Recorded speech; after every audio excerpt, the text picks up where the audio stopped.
All right. Play. Quiet, quiet, everyone. Hugh Jackman. Sorry. Huge Ackman.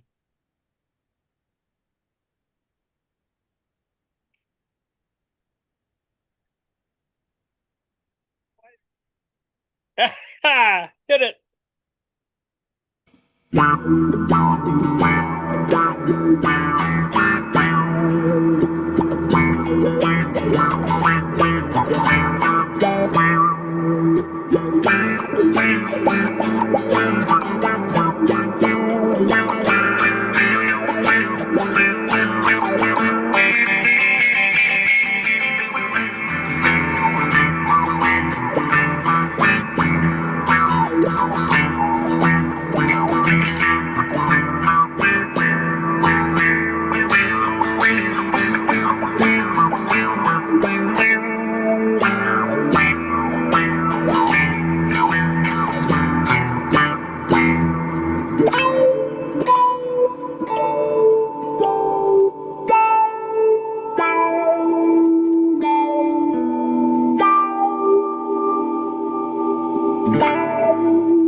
Good evening and welcome to the After Hours show with the Autonomous Collective.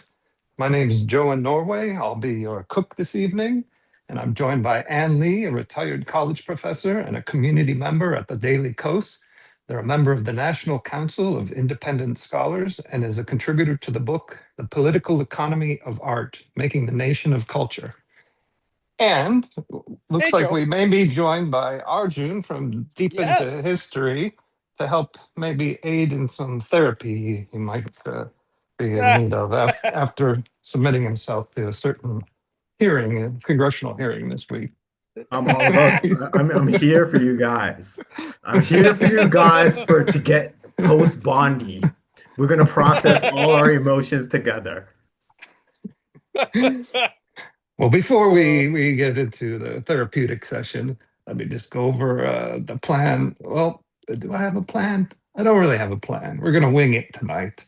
I've got this lovely vegetable, celery root. Hmm. That's seen better days. Was on the discount bin. It's almost out of. Should be all right. So a nice earthy root vegetable, similar in taste, I suppose, to parsnip, parsley root. We're gonna convert this thing into a stack, maybe of like a Jenga tower. I'm gonna pan sear logs of celery root, and I've got the walnut and spinach. So I've soaked some walnuts so we can make a walnut spinach cream maybe, and then stack our Jenga tower of celery root on that. I think I've got a paprika around here somewhere. If I get desperate, I might call on our butt squash. Finally got some butt squash in the neighborhood. So this is chahote. It's a very nice, crunchy vegetable. Give a little bite.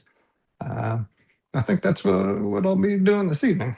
So Cool. I hear it might have been a little busy this week. It was very busy this week. I'm glad Oh, Arjun is. remind me to. I'm going to run out of battery. I need to get my charger. So just remind me in about 5 minutes. Oh, all right. All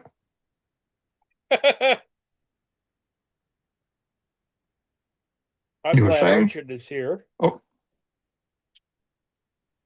We can just ramble on here now that we're in live stream about the Bondi session. I didn't watch it all the way through.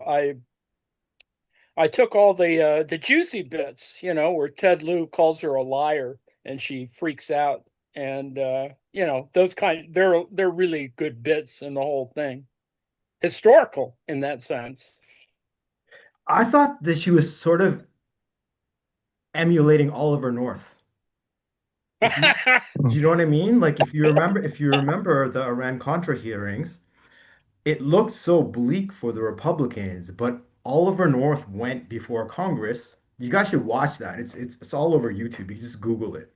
Mm. He did something very much akin to Mhm. what Bondi did. He just It- went off on every Democrat who questioned him. And what it did was, I don't know that I don't think Bondi got the same reaction, but what it did was it galvanized the Republican voter base around him because they felt like, that was sort of still of the age of like decorum, if you will. Yep. And because he was telling them off in such a, rude and kind of like callous manner, they rallied to him. And I think Yeah. Bondi was trying to do the same thing. Oh yeah, it goes to the Roy Cohn sort of theory of that you attack all the time, that you don't allow people to talk, and you just sort of and because Oliver North had a lot of really horrible things that they could have brought up further, and they didn't. Fawn Hall and putting documents into her underwear. That to me, that was much more interesting and more lascivious. But that never truly took the front stage. So anyway, They're getting married, you know that, right? what All Fawn Hall and Oliver North. whoa, whoa, Guys, well, look it up. That's like we that's old school Pam Bondi. Lolly. oh man, we've got to send wedding presents or something. I don't know. Yeah, so the hearing was ridiculous. I didn't I don't take the same point of view that she embarrassed herself because I don't think she did in her own mind or to like if you look how like the right is covering it, it looks like they're just basically covering it as like a huge owning the libs kind of thing and writing it off. Right. Whereas like the response from like sort of like mainstream media has been like, oh, she embarrassed herself. But that assumes that we're in an age of shame, which we're not. We are in the shameless era, you know? Yeah. So I I don't know. Like the whole thing was just ridiculous. It was just a farce. The whole thing is a Yeah, farce. performative, very performative, and she essentially repeated what she did the last time she was there and just, you know, didn't answer a question, talked over people. Uh, and yeah, that not acknowledging the people, the victims, the survivors, getting up and raising their hands behind her. She didn't acknowledge that. I mean, well, but it was performative. I mean, Jayapal did want to have the survivors acknowledged within the context of the hearing. So, but anyway, Yeah, but with all these congressional hearings, there's always grandstanding. Like to a certain oh degree, a lot of it yeah, is just performative. Like even yeah, in the most consequential ones that have like actual meaning. In this case, which is why I hate myself, but I kind of respect her because she didn't allow like any Democrat to grandstand on her. I wish we had someone on the left that was that cold with Republicans. I just wish, like honestly. yeah, yeah. That's true. No, it was weird. I mean, there have been other weird things like I think yesterday the Senate was it judiciary was oh no, it was foreign relations. Chris Murphy, Senator Murphy from Connecticut, uh, really took apart this guy Jeremy Carl, who actually served as an assistant or deputy assistant or whatever, Secretary of the Interior in the first Trump administration, but now he's up for there's this one thing that has to do with supervising all of the embassies and a lot of the programs that go on in there, and he's a guy who I mean, he's a Yale graduate, blah, blah, blah. But he's a Claremont Institute guy, and he truly believes that white folks are being oppressed. It's that it's the bigger version of reverse discrimination. It is this. Why is the dominant race, being such a snowflake about this stuff? So he asserted that Bad Bunny was undermining. This was undermining the white church, white food, and white music. I mean, he got into a really bad corner it's really worth watching just to see within the little 5 minutes that he had that Murphy and then Cory Booker then really took him apart. So I think that there can be interesting things in these congressional hearings. Although Bondi, to get back to Bondi, she's pretty good at stonewalling stuff. I'm sorry to say. Me too. I am so sorry.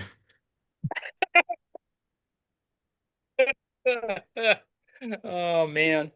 No, it just topped off the week. I mean, you had, congressional stuff. You have the so-called drawdown of the invasion troops from Minneapolis. By the way, I have an update for you guys with that. Like a couple of Sure. weeks ago I told you about my friend Sadie Mae.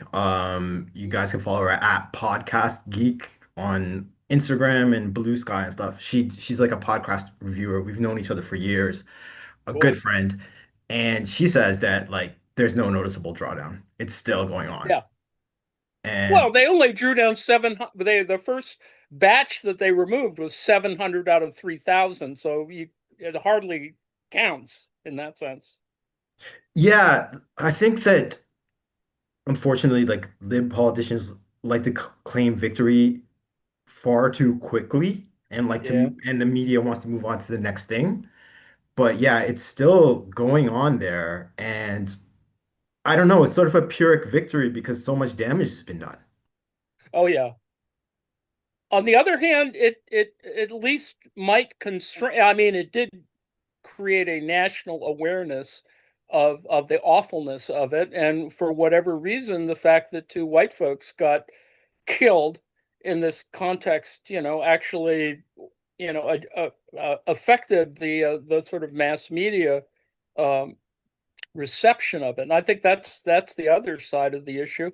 Um, I think that they thought that Minneapolis would be an easy target relative to the Somali population. I mean, they truly did not think about what they were doing. And even since they have this incredibly narrow view of what counts as people of color, the neighborhoods they live in, and stuff like that. And then they bring up all these guys who are used to, brutalizing people of color along the border, and so it just got out of control.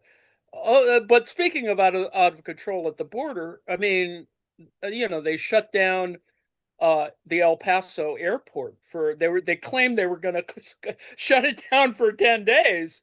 But the reason why they had to shut it down was because the military, or at least the border patrol, was testing or playing with a 20 kilowatt laser that they had borrowed from the Department of Defense.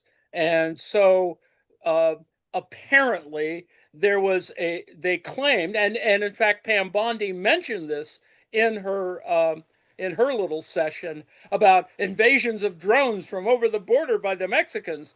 And it apparently it was, as happened with another one of these laser tests, some sort of party that, and I don't even believe them that this was the reason, but apparently a party balloon or four party balloons uh, look like drones to them, and so they were going to shoot them down. I think it's all BS. But the fact is, they didn't notify the FAA or the El Paso, whatever the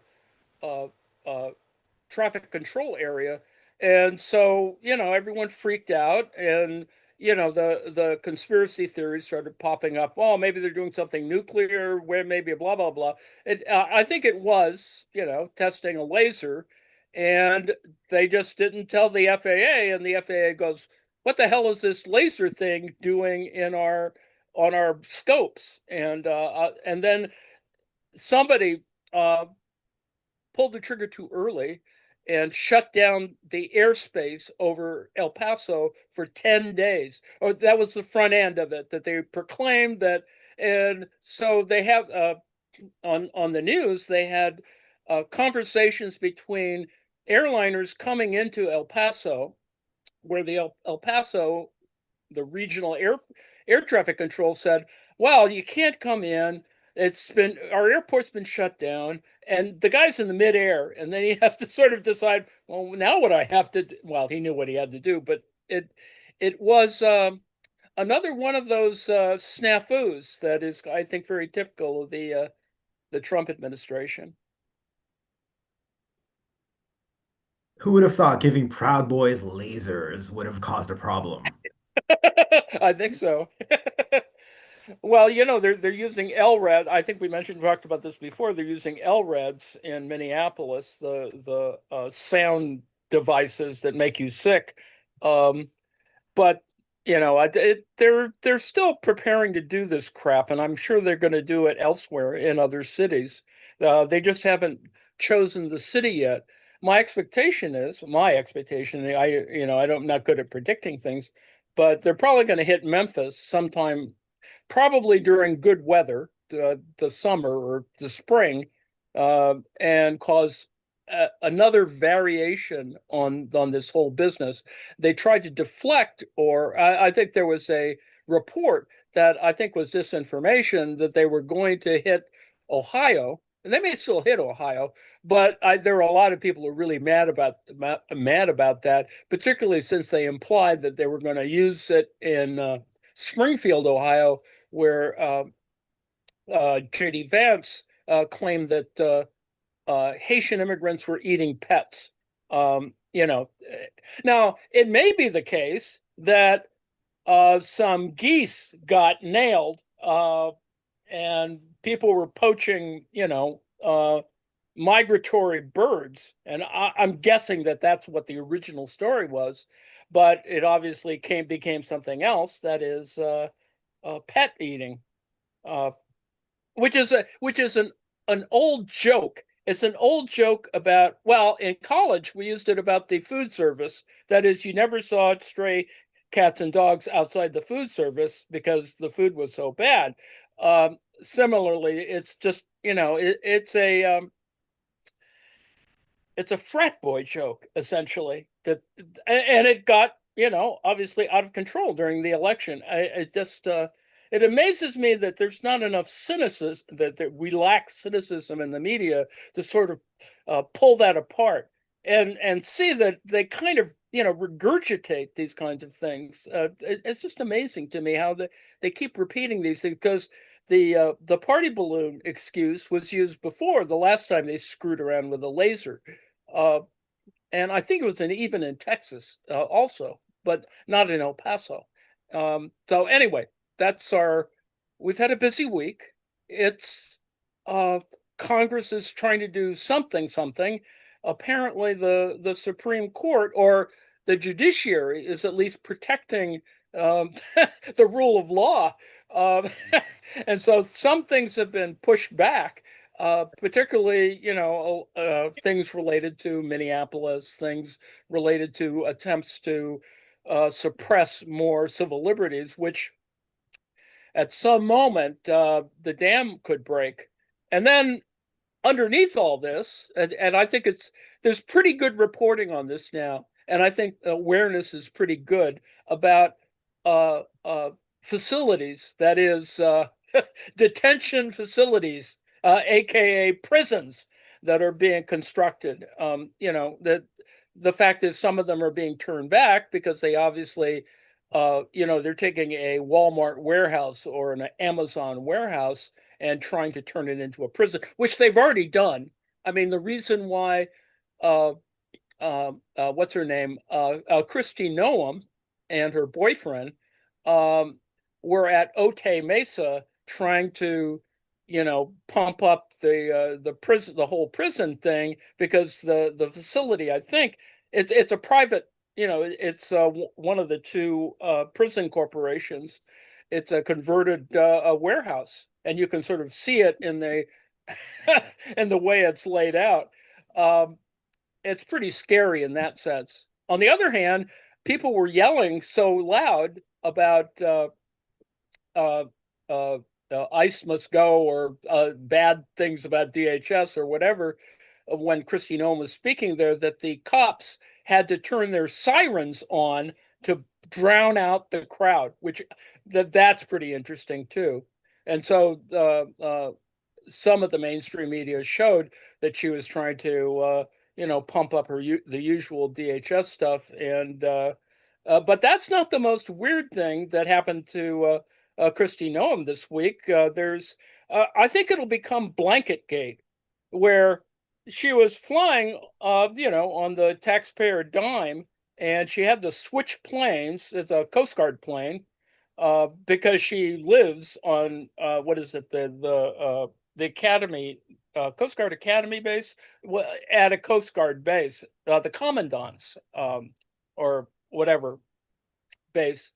And anyway, so they were switching planes.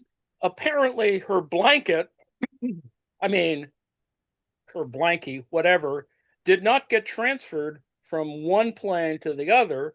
And so while they were in the air, they decided to fire the pilot who didn't transfer the blanket from plane to plane.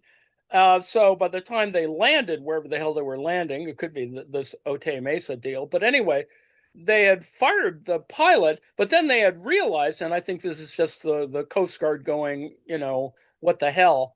And they said, well, we don't have any backup pilots, and you're going to have to reinstate this guy because he's the only pilot we have to fly you back. And so this poor bastard, is being blamed for not bringing her blankie to her. And so that's kind of the way the week is going. We have, Blanket Gate. Today, Russell Vogt, the head of OMB, is actually head of a bunch of other things that they've decided to kill off, like the Consumer Financial Protection Board and some other he's got like 3 titles. Apparently, they killed off USAID, right? USAID, and there was a hell of a lot of money, but Russell Vogt managed to skim off $13 million to pay for increased security. That is even more. I think it's a phalanx of 25 U.S. Marshals to protect Russell Vogt, because, as his spokesperson said, the left has an assassination culture at work, and so this is. Well, he's damn right. We do. God damn it. Some of us walk tall and carry a big ass stick. Like, I'm sick of this shit.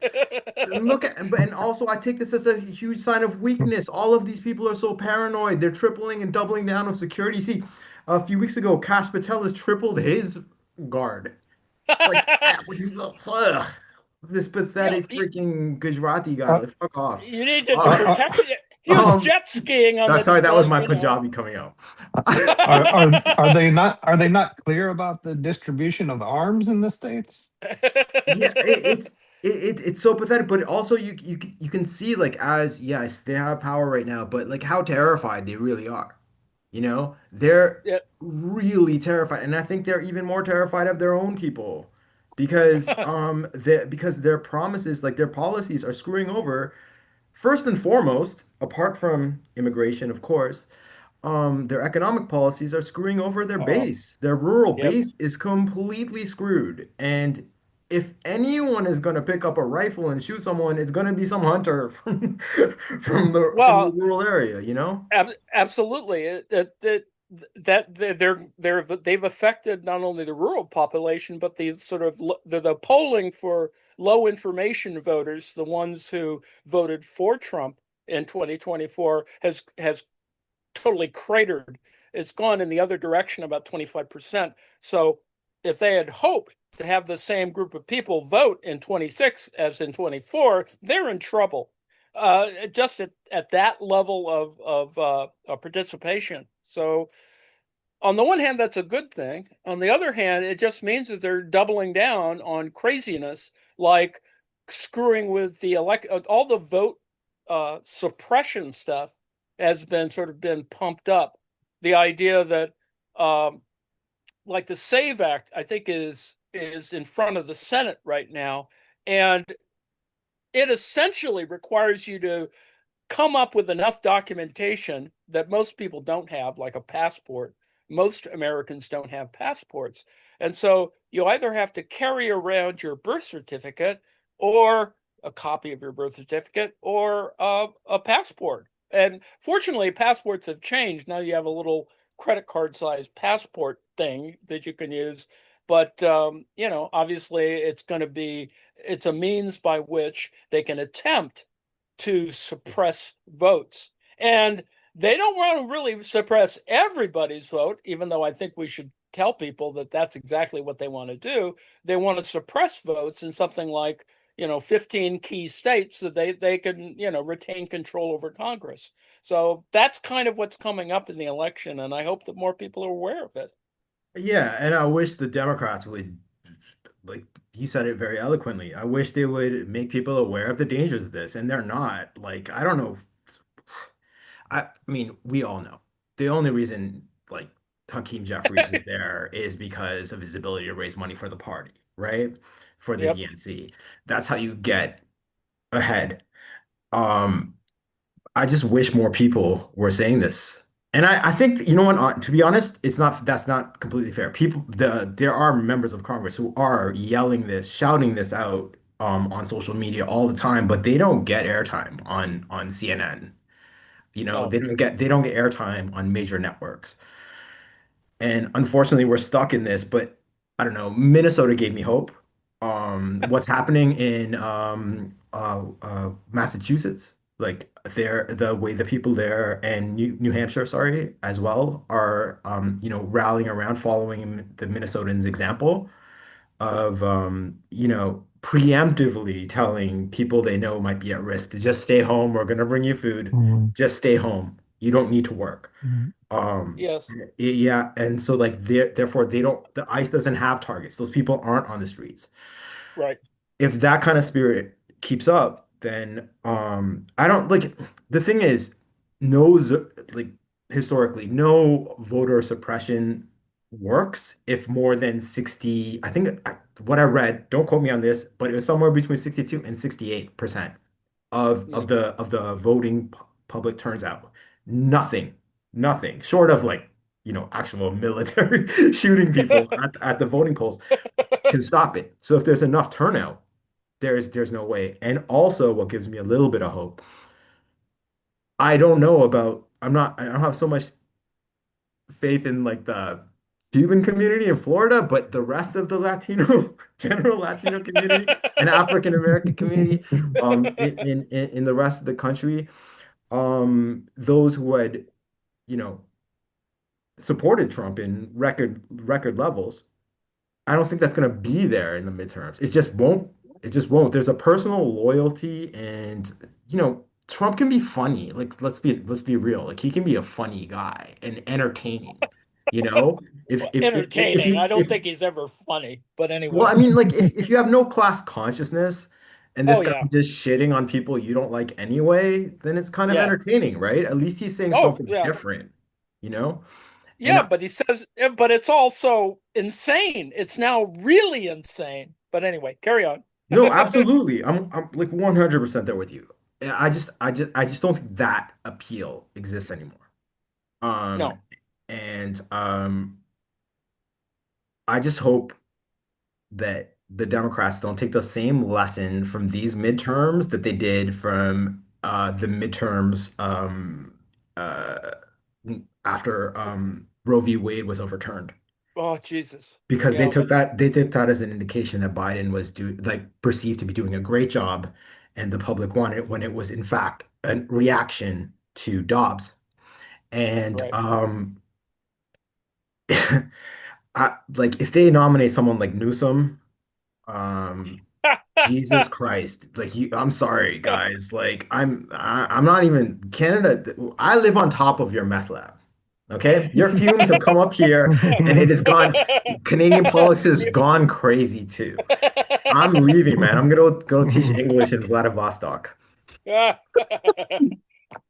Yeah, it is the apartment above the meth lab. I truly is what's happening. It's just weird that it is like that. That we made Newsom maybe the only choice we have, but well, let's say for some reason they suddenly decide to have a Newsom AOC ticket. It That won't. would be It won't. problematic but interesting. And they're not going to go that way. I don't think that's the way it's going to be. It's still too early, I think, from a national point of view, to have AOC on any national ticket. But What's but weird, what's really weird, sorry, like my go ahead. ex-fiance, Cindy, I think you guys met her on stream back in the pandemic days. Anyway, Yes, yes. so she's from like Indiana, and I mean like outside of Newcastle, Indiana. Her family has like a big ass farm. Her neighbor is Mike Pence. Their Ah, Pence farm is there. All right, so this is KKK Indiana. yeah. They hate and, and mother? even, Is sorry? mother there is mother is there as well? Your mother, Mother, yes. I saw Mother once at Walmart, but I never had the pleasure of speaking with her.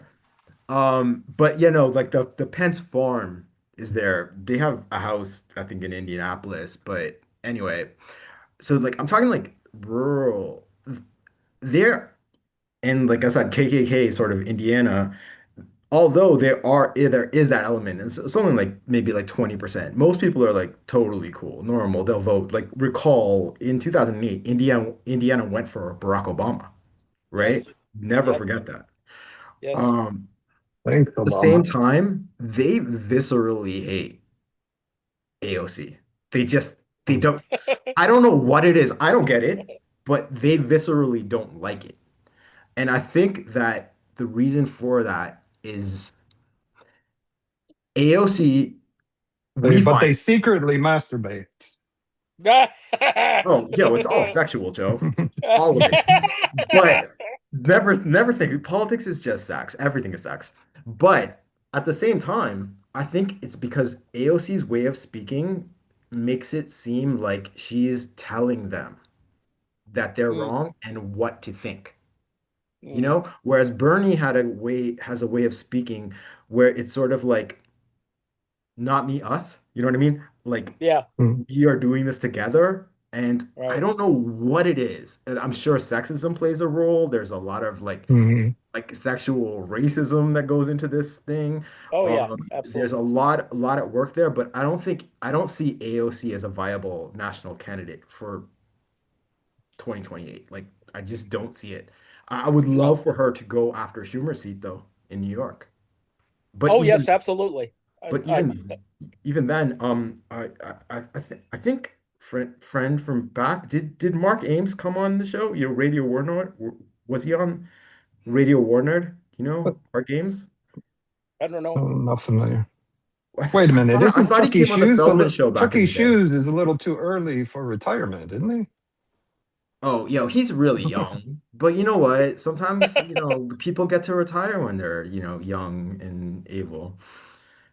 But he's in Rochester, New York, and he was telling me that they despise AOC up there. Like not him, but the people. And this is like it's Rochester isn't even really that rural. It's still sort of like Oh no. a city. And Oh yeah. they hate AOC. So if they feel like that there, I don't see her working as a national candidate. No. No. New York politics has its own strangeness to it anyway. Um, She's of Puerto Rican descent. yes. Yeah, Would that be AOC. a major issue in New York, I would assume, in terms of the racism? I don't even know it's that. I think I I don't like New York doesn't strike me. I've been to like upstate rural New York a lot because I'm in Mm, Toronto. Since I moved here from California, like I'm in mm. Toronto, so go to upstate often. And it's never struck me as like a racist place. Ever. I'm sure they're racist, but no more than like any other blue state. But it never struck me as overtly. Like Indiana, Mm. parts of it did. I knew. I never felt more like alien than I ever had there. And the locals made me know it. You know, it was the first time I ever Uh, heard began to understand what people meant, like literally as an adult. I never understood. I'd heard it before, I'd been told it before, but I never understood what "you're one of the good ones" meant oh, right. until I went Even there. But upstate New York isn't like that. I think it's something, and I can't, like I said, if I knew how, I would write to her and tell her how to fix it. But because I think she's great. But um, there's something about the way it comes across as like lecturing, I think, to those people. If yes. you catch my meaning, like if they Yep. feel like they're being spoken down to. Down to. Yeah, and I think Yeah. that's what That's it comes. part of it, but in New York, I think it is upstate versus, the city.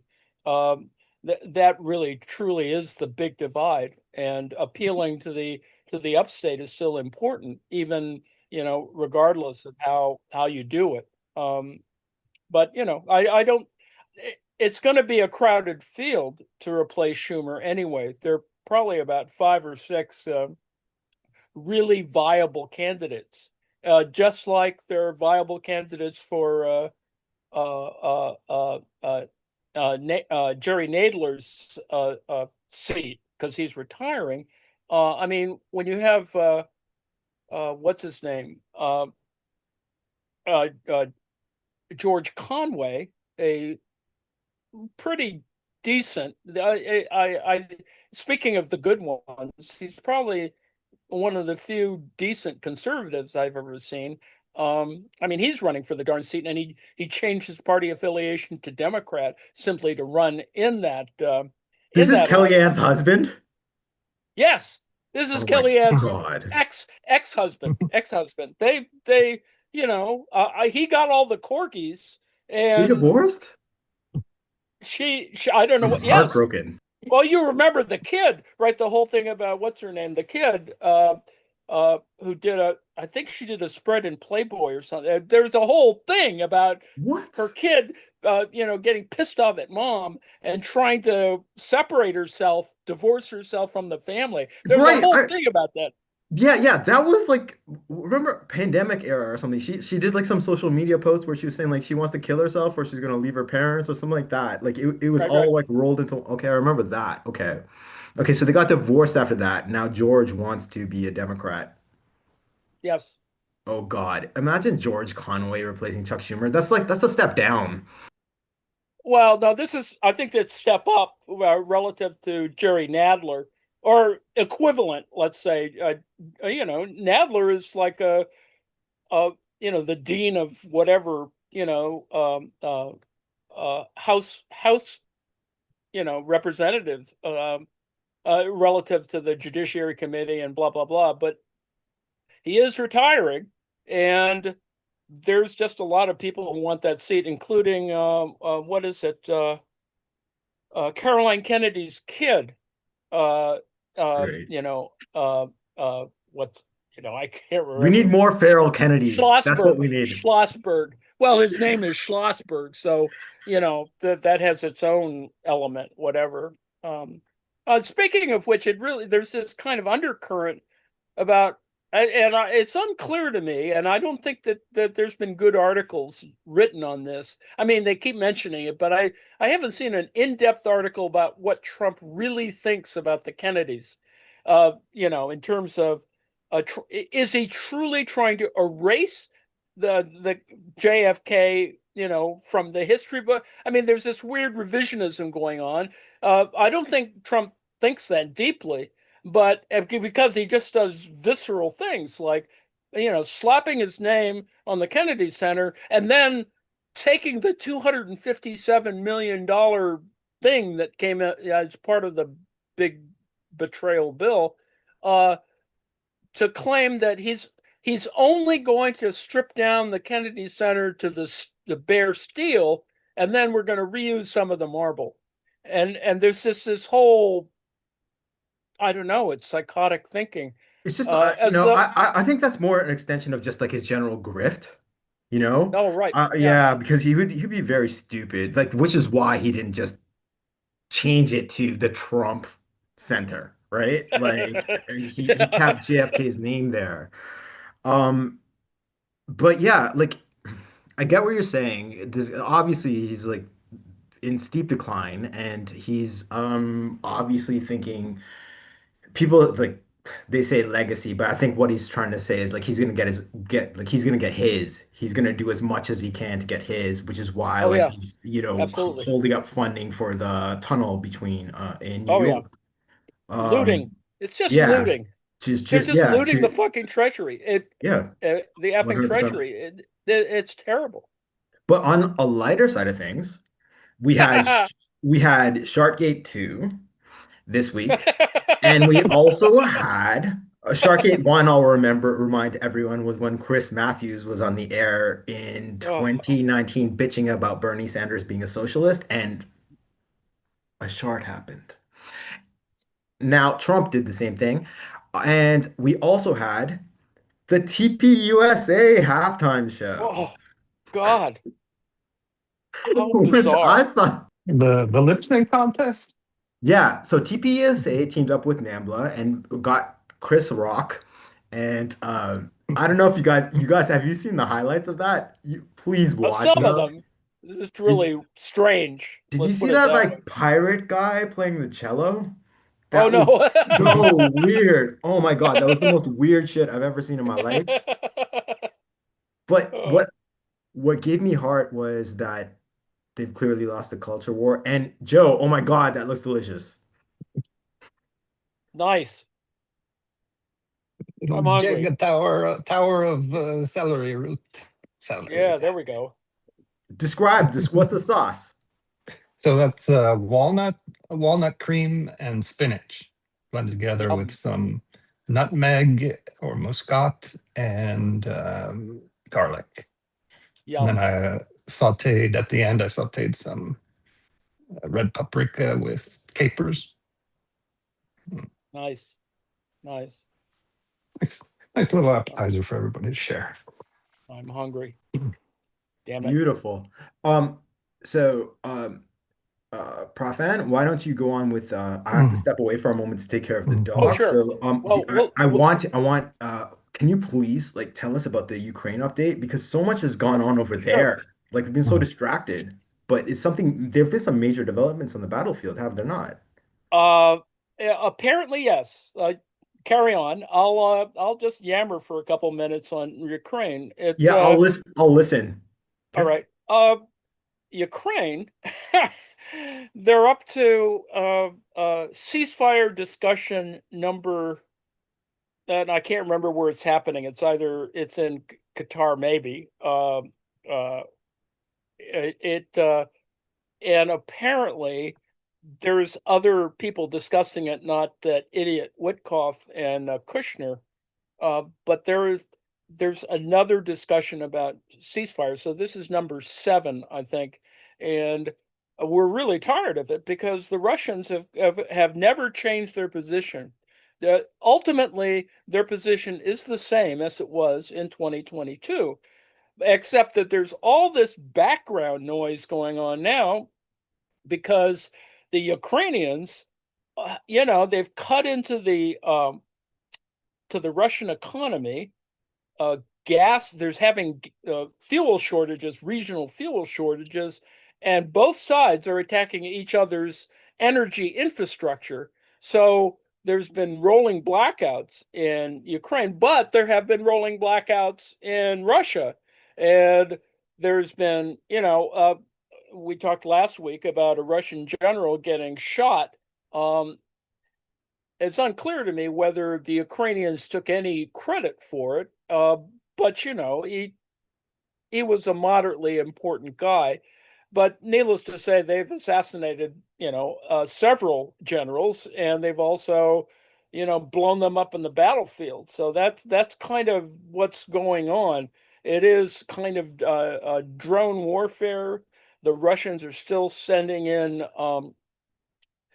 poorly trained troops to get killed, but the Ukrainians have actually taken back some stuff. And so when you look at the big picture, uh, the Russians have not really taken a major city. They've taken some little cities since 2022, but no major city in Ukraine has been lost to the Russians, even though, yes, they control a lot of territory. They have a, massive, trench networks and stuff. It's really going to be horrible. There's just all this minefields and stuff, but not much else has happened, and of course the issue of quote unquote security guarantees, the paring down of a 28-point peace plan to a 20-point peace plan is nothing. Frankly, it is still, it's all brinksmanship. It is negotiating against a party that hasn't changed. It's Soviet style negotiating. Their position is the same. Ukraine has to capitulate. Ukraine has to sort of not be Ukrainian anymore. They have to capitulate to being part of Russia. And when you look at the history, and I know that Arjun can probably speak to this, the birthplace of Russia is Ukraine. It's not Rus. It's not Moscow or whatever. Ultimately, Ukraine is the core of Russian culture, if you want to think of it that way. And so it's always absurd to sort of see it in that kind of asymmetry, because that's always at work. That is, Ukrainians and Russians, they're kind of bilingual. And on the Ukrainian side, I just think it's amusing that Ukrainians have some word for a piece of bread that is clearly Ukrainian and is pronounced in such a way that if you want to test whether somebody's Russian or not, you ask them about this one thing, and if they can't pronounce it, then they're Russians. There's no way that they can pretend to be Ukrainians. So there's that. That's but the bigger picture is the EU or various countries, NATO related, have committed another 100 to 200 airplanes. There's like serious planes, French Rafale jets and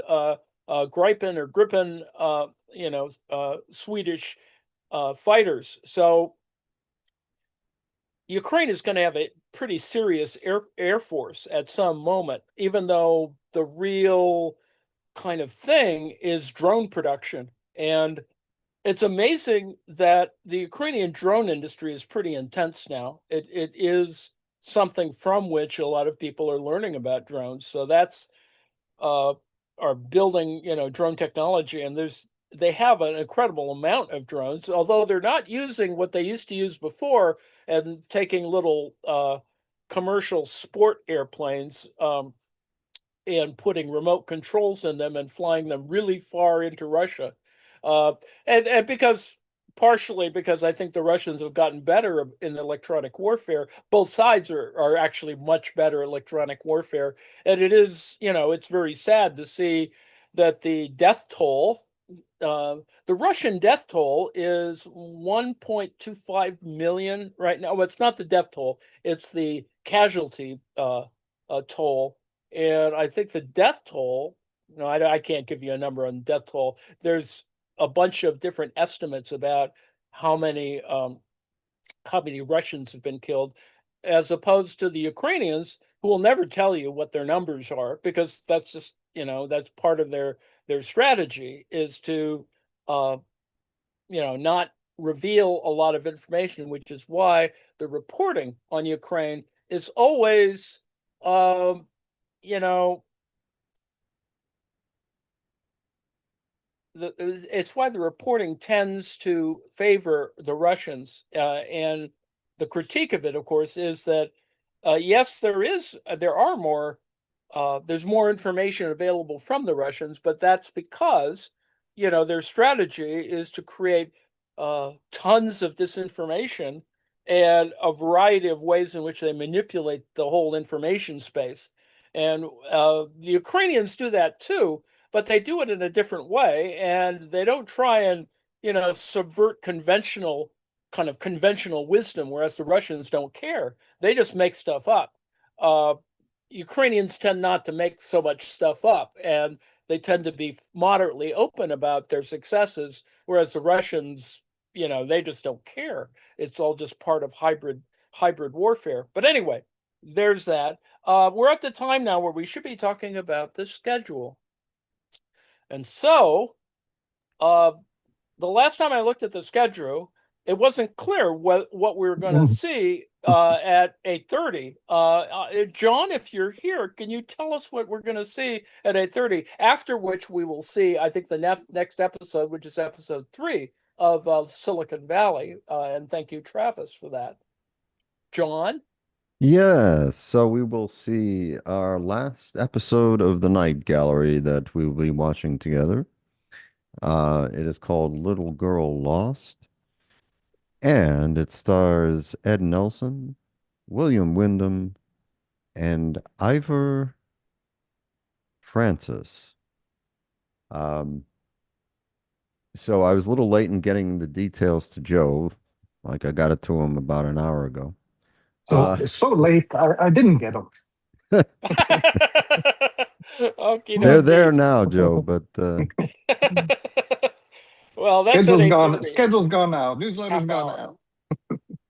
yes, after the deadline. So So, yeah, 35 minutes from now, we'll see that. And the ultimate the ultimate episode of Night Gallery. I don't know if Lane may have bailed, but I hope he's still here to talk about what's going to happen on Sunday. I'm not sure what's happening on Saturday. We're going to watch a movie, I hope. We We'll are. We are. What? It's What Susanna. will we see, Susanna?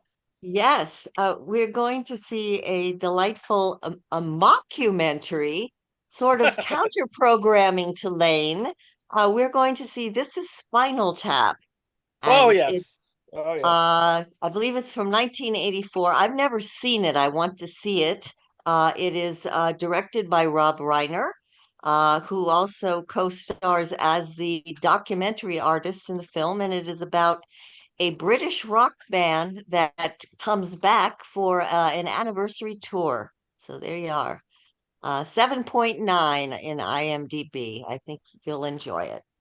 It is quite amusing and entertaining. I would suggest that, and it's only a suggestion, but to me, there's also a meta parody of Spinal Tap called Fear of a Black Hat, which has actually structurally it's very similar, except it's about black music. So at some point, maybe we should watch that as well, because it is structurally similar to Spinal Oh, Tap. yes. Yeah. So to take on Fear of a Black Planet.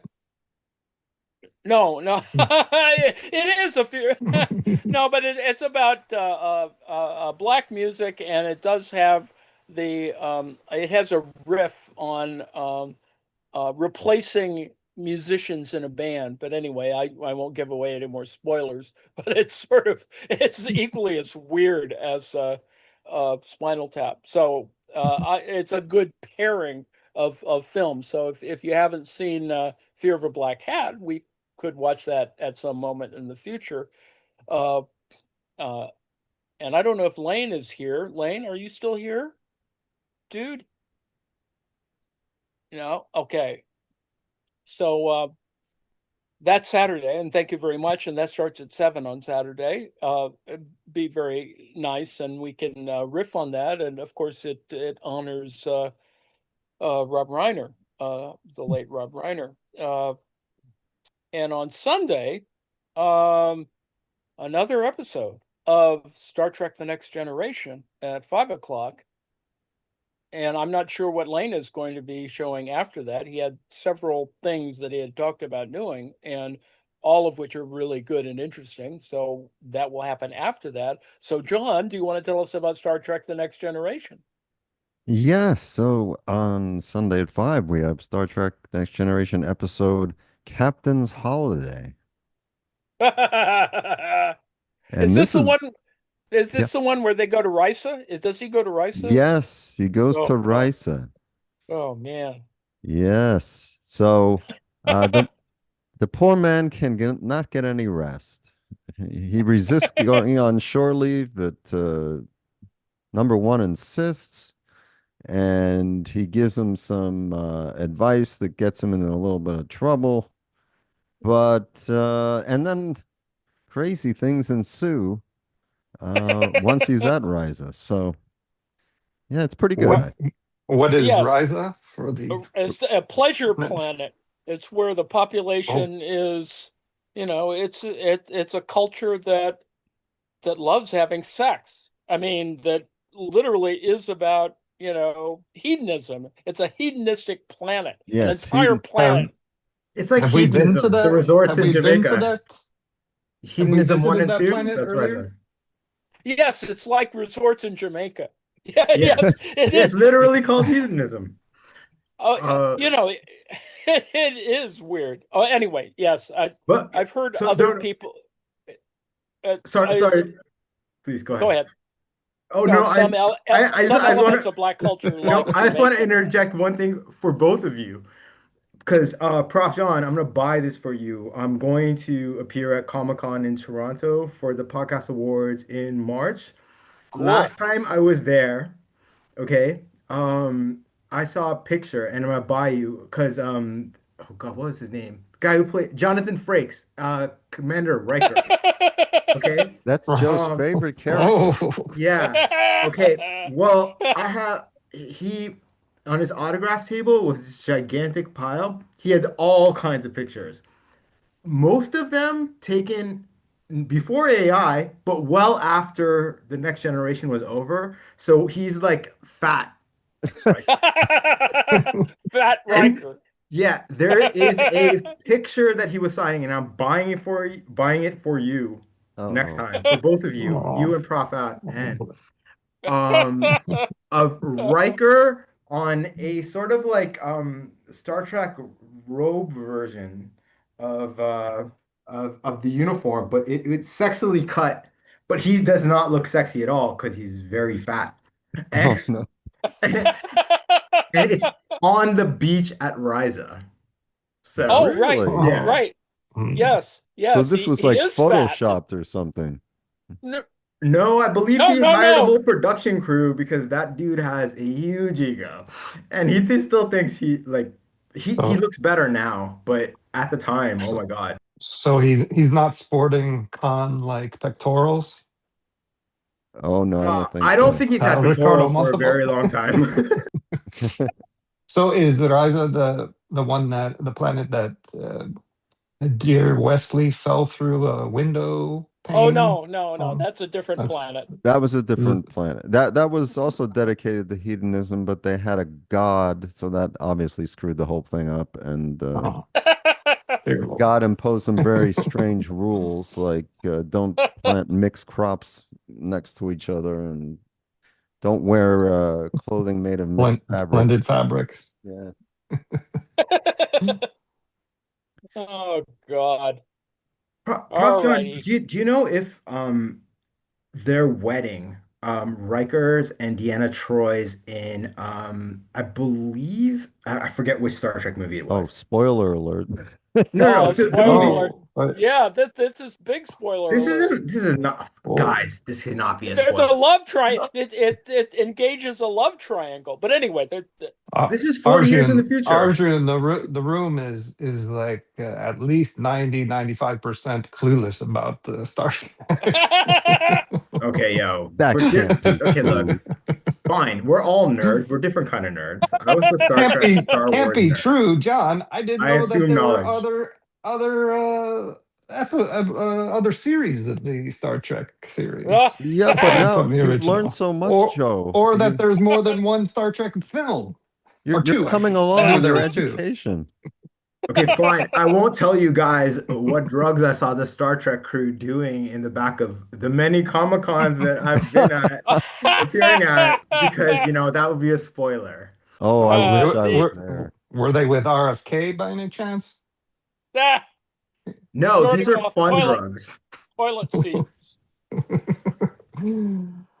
All Oh right. yeah, I think fun that's drugs. the whole schedule. Do you have Uh, anything well, else? we Or can next week? mention there's Oh, Monday. oh, yeah.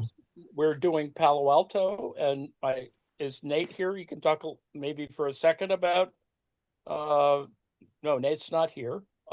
Anyway, we're reading a book on the history of Palo Alto. Don't think we're even halfway through it, but it's to me it's really interesting. But Mhm. um, it gives us a new perspective, I think, on Northern California, but California in general. That is the 19th century and early 20th century California, and sort of the how families are constructed, how the whole tortured story of Stanford University, all those things, and it's a really I think it's a really compelling story. And don't So forget the anyway, eugenics. and yes, there is eugenics in there. You can actually sort of see the contours of the entire Shockley Jensenism Mhm. debate. It's all there, and it's scary Yeah, because it's still sort of still there in there. the U.S. It's still there. consciousness. Yeah. And politicians refer to it in however coded and crude ways. But anyway, that's Monday. Tuesday, and Bruce is here, I think. Do you want to I'm talk about here. the Red Hour, which is at Tuesday 6 we will p.m. have another short story. Actually, I'm looking for one right now, so I can't announce what it's going to be. Uh, but there will be a short story reading and discussion at 7 o'clock. Eastern time? 7 o'clock, right? Eastern on Mhm. Tuesday night. But as we know, the Red Hour is really 6 o'clock. It's really 6 o'clock Mhm. Central. So it depends on what planet you're on. Indeed.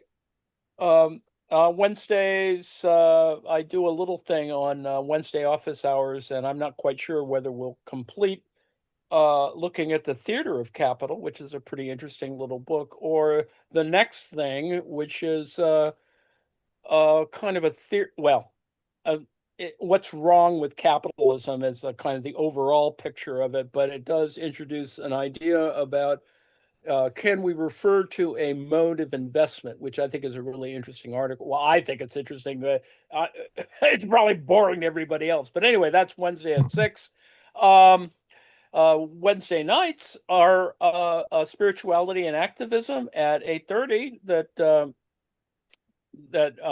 many folks go to with Tom Weber, and I think that should get us through most of the week. We have uh, uh, you know bringing the bringing good news that John does. I think he picks very compelling daily articles, and there's clearly a lot of craziness going on. So there's plenty to have good news, everyone. Don't bring a razor to the Zoom.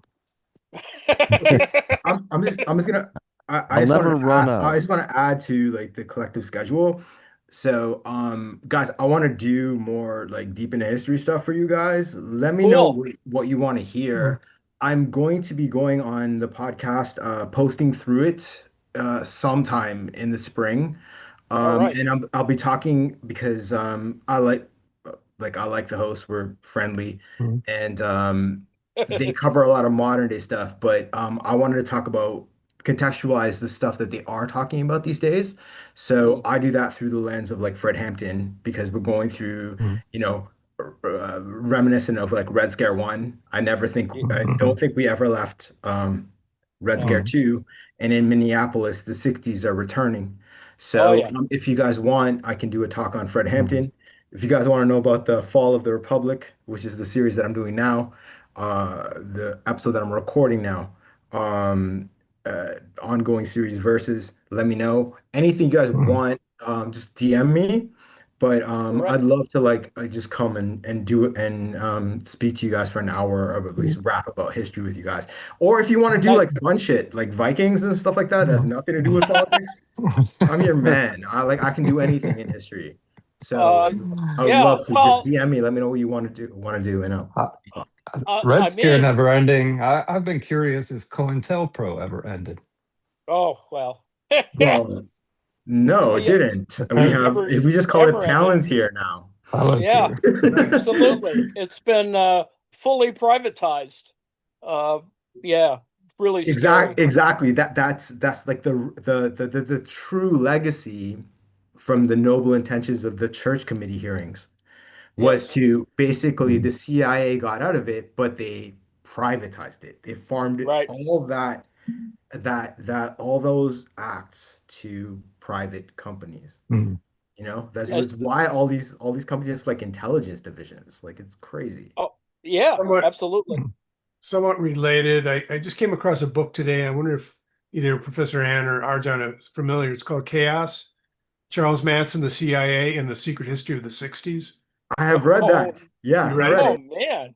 That Yeah, might be a I've good heard book. of this book. Yes. Well, we should. We should maybe after Palo Alto, we could do this book. All right. There- Happy to do that. We could, make a kind of a theme of it. There's the what's it? The Once Upon a Time in Hollywood or whatever, the Quentin Tarantino film. Love Um, that. I love that movie. it's a great movie. It's all, the If Manson family sort of decontextualized or sort of, fantasized. It's quite. I think it's a great movie, and we should watch that while we talk about, Yeah, Charlie. I won't say any. I want to say spoilers, but I won't. But the way it ended, I found it delightful. I left the theater feeling so good because I was expecting different. If you take my Yes, meaning. indeed. The real world kind of. Well, anyway, um, right. Okay. So, Also, So we, also, I'll recommend one more book. If you guys just want to like, I think Fred Hampton's life has so much resonance in our current moment. yeah. There's a book called The Assassination of Fred Hampton. I'll post it in Discord.